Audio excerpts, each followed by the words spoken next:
গোলাগুলি ভারতের বিএসএফ এখানে আসার আগে একটা ফাঁকা গুলি করেছে ভারতের আসলে ঘটনা হচ্ছে আমরা গত 3-4 দিন ধরে ভারতের যে আমাদের 934 ONS এর সাথে যে ভারতের মেইন রাস্তা আছে সে রাস্তার কাজ চলতেছে চলাকালীন মানে 150 বছর অব্যাহত হওয়ার কারণে বাংলাদেশ বর্ডার বাংলাদেশি বিজিবি সদস্যরা রাস্তার কাজ তাৎক্ষণিক খবর পেয়ে বাধা দেয়। বাধা দেওয়ার পরে তারা টহল পার্টিরা ফ্ল্যাগ মিটিং এর মাধ্যমে সেটা বসে মিটমাট করে এবং মিটমাট করে বিজিবি সদস্যরা ক্যাম্পে যাওয়ার পরে আবার তারা রাস্তা পাল্টাভাবে রাস্তার কাজ চালু করেছে।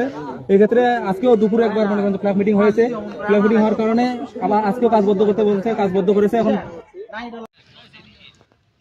আমাদের বাংলাদেশে চলে আসছে এই শালাদা ডাকে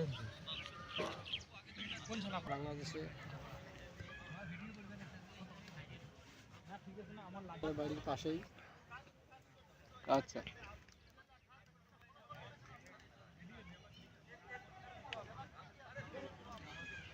হ্যাঁ, ওকে ওকে। ভারতের বিএসএফ কতগুলো আসছে, তারা লুকোচুরি খেলছে ওখানে ভারতের বাড়ির পাশে। আমাদের বাংলাদেশ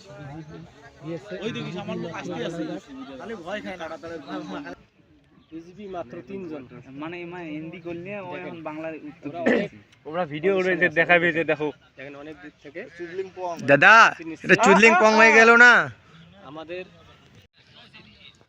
দেখেন আমাদের বাংলাদেশে এখানে চলে আসছে এই শালাদা ডাকে পুলিশে ফুটান। আরে ইন্ডিয়া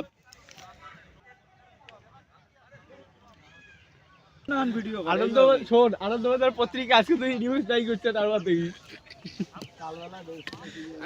আসলে মূলত কি হয়েছে, কি কারণে এত লোকজন এখানে?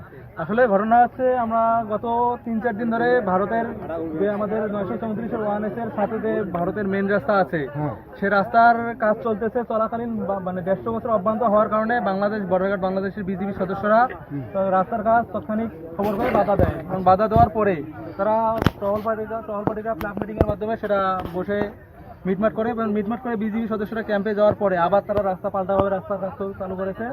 এক্ষেত্রে আজকেও দুপুরে একবার মনে করেন ফ্ল্যাগ মিটিং হয়েছে।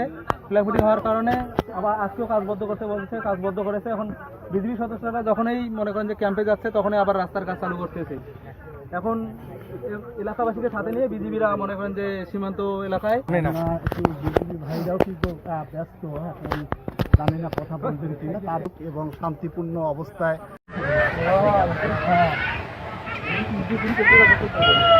এই যে বসত মারি ভ্রমণ করে সঠিক জমি ভ্রমণ করেছে।